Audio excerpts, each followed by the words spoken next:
Beginning Tuesday, Division I schools will be free to pay their athletes directly. The annual cap for each university is expected to start at roughly $20.5 million.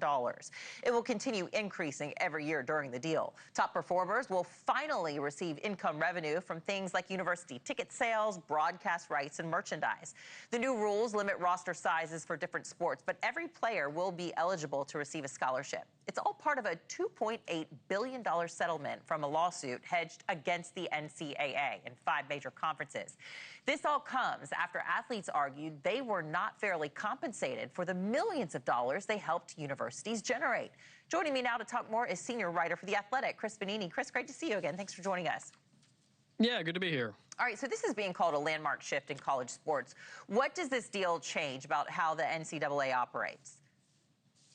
Well, it means for the first time in the history of college sports that the schools will be paying the athletes directly. So amateurism, which has kind of been the defining part of college sports for more than a century, is gone.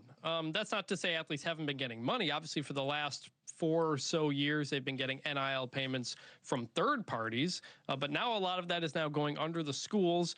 And some schools hope this will be a cap to kind of keep people on an even playing field. Now, whether that's true or not is yet to be seen, but for the first time, schools will be paying the players. Oh, well, look, some female athletes have filed an appeal saying that this violates Title IX and mostly benefits male athletes at major schools. So, Chris, have you heard anything about a similar movement for women's sports?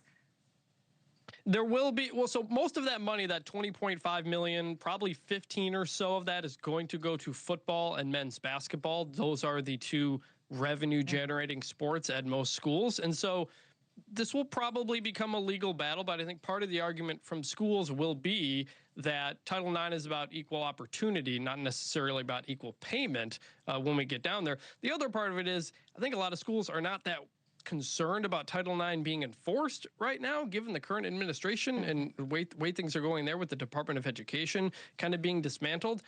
So they may or may not have a case, but we may not get a determination on that for quite a long time. Yeah, I mean, that's always the argument, isn't it? That's why everybody has been getting so excited about Caitlin Clark, too, because she's just transforming the way, once again, how folks view female sports, and people are tuning in, which generates revenue and might change the game for other girls, too, other female sports. And now that schools can put more money on their top players and top programs, too, do you think there's a risk that other sports and athletic scholarships could be cut as a result of revenue that's going to be spent there?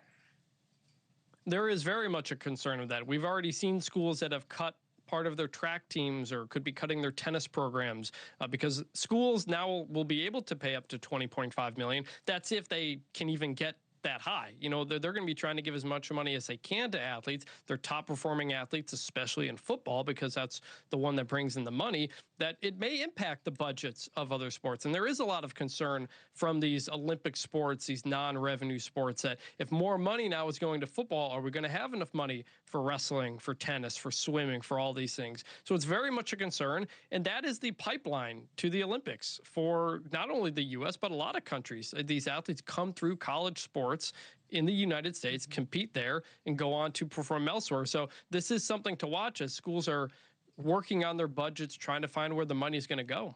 All right, senior writer for The Athletic, Chris Vannini, appreciate your time today. Happy Sunday.